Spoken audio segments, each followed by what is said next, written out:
Hey everyone, this is Mills from MTG back again with some Modern on Budget. We're going to break this deck down into a few different categories, but first an introduction of the archetype. This is Indomitable Creativity, and it's one of those decks where you take a big creature and you cheat it out. The most common creature with this is Emrakul, but sadly we couldn't include Emrakul because she costs too much. But if you own her, you can just toss her into the deck in the place of Yadaro. But we're going to hop right into this. So we're going to talk about the card itself. We're going to talk about what we're going to be trying to cheat out, what's going to enable us to cheat out, and then we're going to talk about how we're going to delay the game to the point where we can actually pull our creativity off. So to start us off, we have Indomitable Creativity. Indomitable Creativity is a card where you pay X red, and you destroy X artifacts or creatures. Then their controller flips over cards until they get an artifact or creature for each one of the ones that are destroyed, and then they go directly into play. This is going to be a fantastic card because our strategy is we're going to be sacrificing tokens to go grab our creatures. We only have 5 creatures in the deck, and it'll be absolutely fantastic. I'm super excited. And we can dive right into what creatures we're going to be talking about.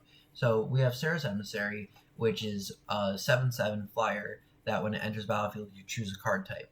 Then you and creatures you control have the protection from the chosen card type. So what you can choose is you can choose Sorcery. People probably aren't prismatic ending your Serra's Emissary, seeing as that's not possible. Nothing in your deck is able to be prismatic. But if your opponent has a Teferi Time Raveler and you're afraid that you can't kill them this turn, then you can always name Planeswalkers so they can't bounce your creature. If your opponent has a lot of instant speed removal, then what you can do is you can name instant. It's an as it enters, not when it enters, so they can't respond to you naming instant. But you can protect yourself from a lot of stuff with this. I would probably most commonly name instant because you're probably going to kill them that turn, if not the next turn. And so unless they have something immediate like Teferi, then you're going to do just fine. Our second creature in the deck is a full 4 of, and you could replace it with Emrakul. Probably as a 1 of if you're playing Emrakul, to guarantee that you get Serra's Emissary.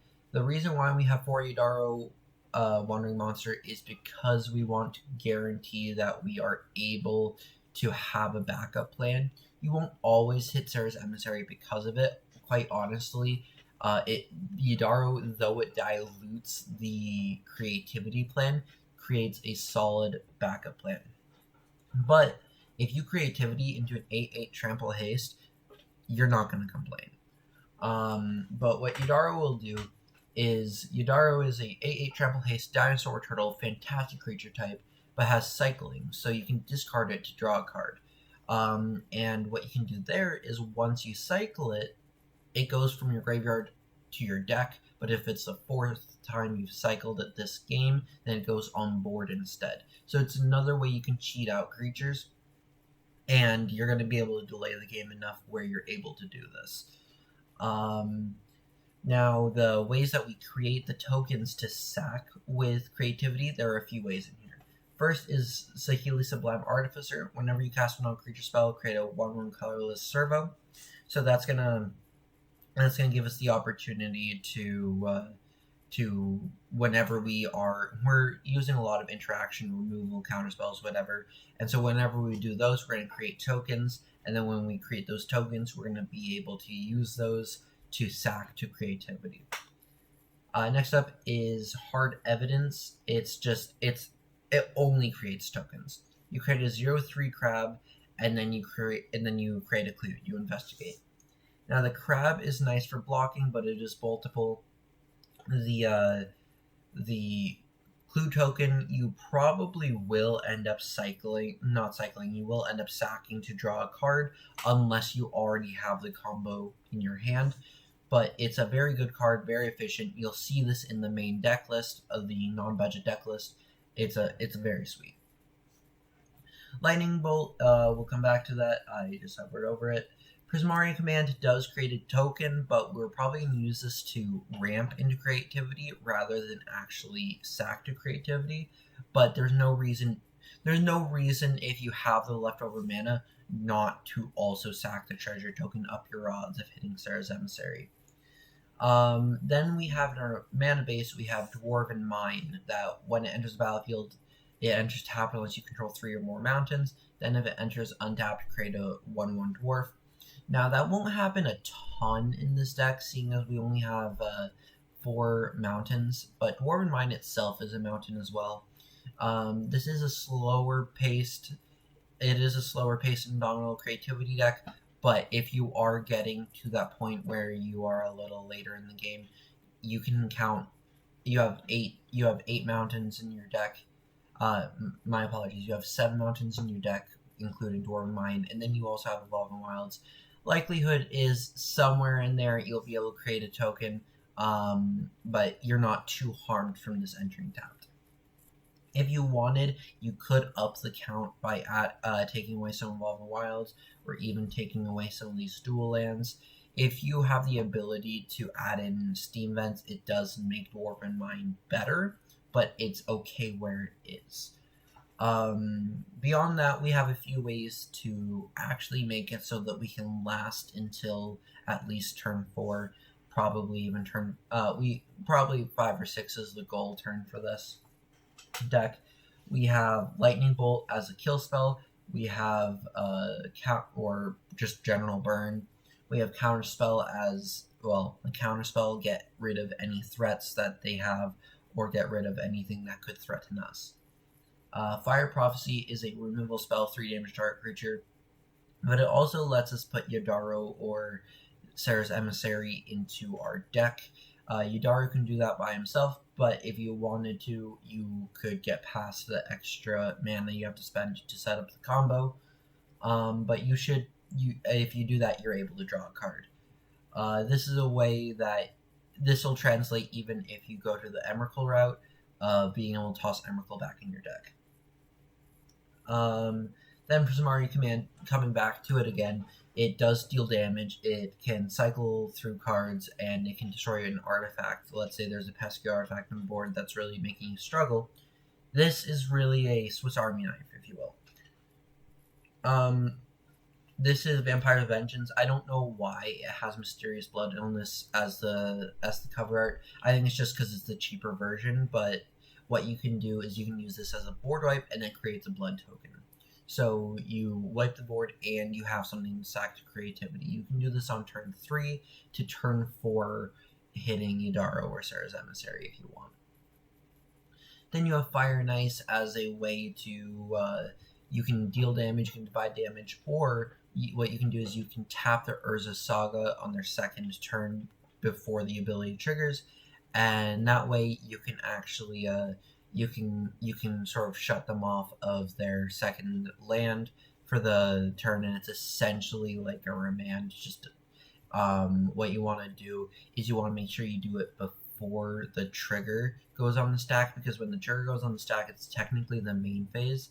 So when you do that, they can just tap it in response for mana. But if you do this during their untap step or something like that, then they lose the land for the turn unless it's instant speed.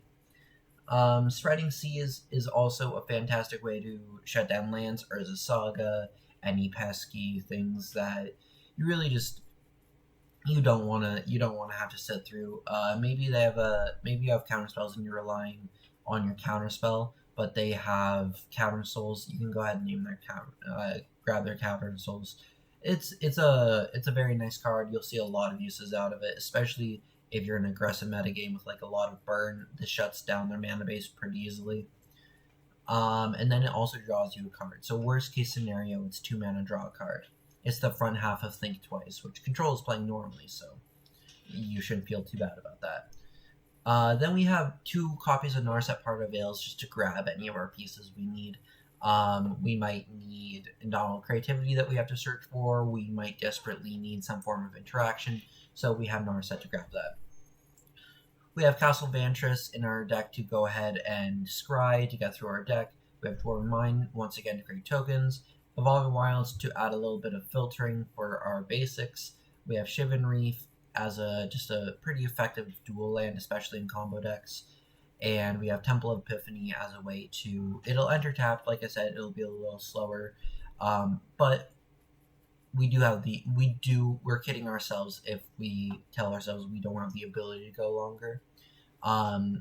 You could easily play temples in just about any control deck in Modern because you do have that time, just as long as you have the efficient checkpoints for your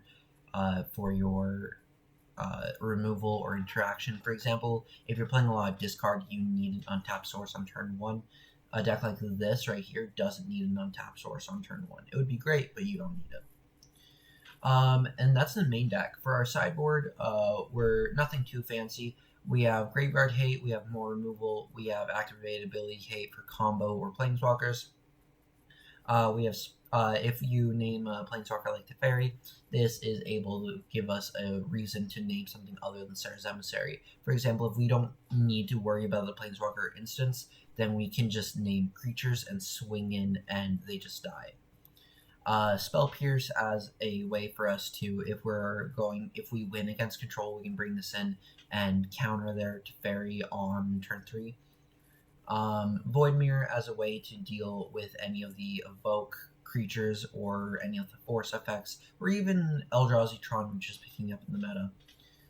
Mystical Dispute for the same reason as Spell Pierce, but also Spell Pierce and Mystical Dispute can be used as sort of a, did a card not feel good in the first game, like Vampire Vengeance, did nobody play creatures? Well, then you can just bring in Mystical Dispute or Spell Pierce and just have a counter spell in place of your card that doesn't do anything. Or maybe it's against a mono blue deck and you would rather have a counter spell over Spreading Seas. Rebuild as return all artifacts to owner's hands. This is a fantastic way to just reset Urza. You just stare down their Urza's Saga, their Urza's Constructs, or even maybe their pumped up Hammer creatures, and you sort of just laugh as you bounce everything to their hand. If they can build up a lot faster though than you, just keep in mind that it might not be permanent, but it's our culling ritual of blue-red. Then we have more Vampire's Vengeances in case we want to have more board wipes. I used to play the pirate one, but then I stopped playing it because of Ragavan. So this is very nice, and it also gives us a blood token. Then we have another Fire Vice. Who knows? Maybe they have a bunch of small creatures. And so this allows us to 2 for 1, but it also allows us to tap down permanents if it's a particularly effective route in game 1. Anyway, that's the deck list. I hope you enjoyed. I'm going to be trying to at least do these once a week. If you have any ideas for decks you want me to do, please let me know below. I'm always open to people telling me their opinions of these decks, as long as it's constructive. These decks, I play test them all. I make sure they work well. I tune them. I don't feel good about publishing a video unless I'm certain the deck actually can compete with other competitive decks that aren't budget, and this one does the perfect job. Anyway, I hope you enjoyed the video, and I will see you next time.